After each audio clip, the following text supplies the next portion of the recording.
Hi everyone, my name is Britta and I'm customer success here at Cemantica, and today in this video we'll go ahead and show you how the filtering of maps, of journey maps, works in Cemantica and what you can do with it. So here, for example, we have an end-to-end journey map. This is the Master Cook journey map.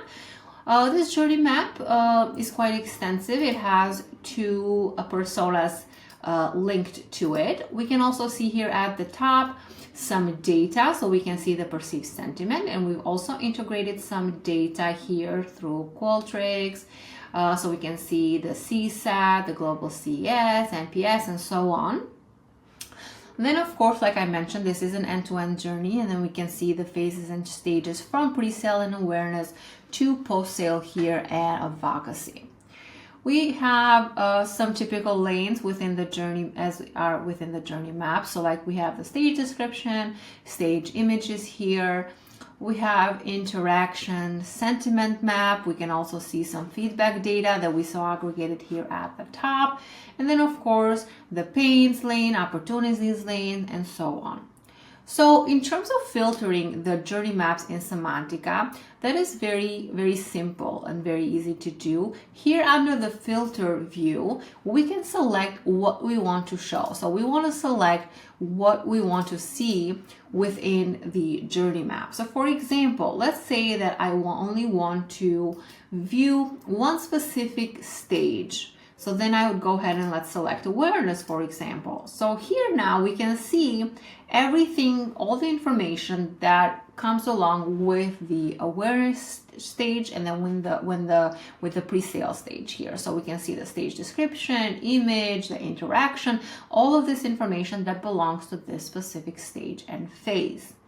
We can also see let's say we want to view the opportunities. Let's select another filter. So we want to see the opportunities here that are in progress, and then maybe also high priority. Okay, so let's select that, and then once we move down the opportunity lane here, we can see the respective opportunities that have that specific filter, like the priority is high and then the status in progress. Okay.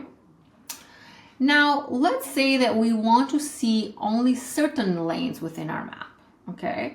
So to see certain lanes, we would go to show and hide lanes. And here we have all of the different lanes that are part of this journey. So we can select what we want to hide and then what we want to show. So let's say I don't want to see the stage description here. So I can go ahead and hide that. And maybe I also don't want to see the sentiment map. So let's hide that.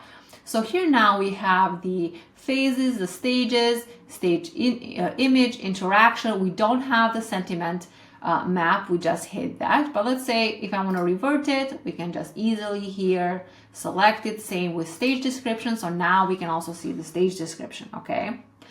So another thing we can do here, let's say that you want to save the map with a specific view. So let's say we filtered here under with our opportunities. We also want to remove the stage description, and then we want to save this map with these specific scenarios, or with the specific filters and the lanes showing and hiding like we selected here.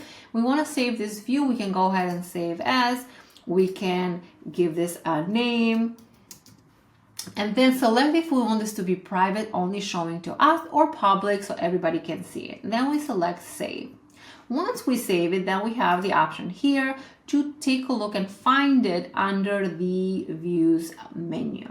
Okay, and then of course we can go ahead and delete the view if we no longer need it. We can change the name and manage it, or we can clear also the filters entirely here and start from scratch. Okay, so all of this is possible within Cemantica. I do encourage you to either open a trial or take a look at your maps and find the filter view. And also for more information, you can always reach out to us at info@cemantica.com. Thanks so much for watching, and until next time, have a good one.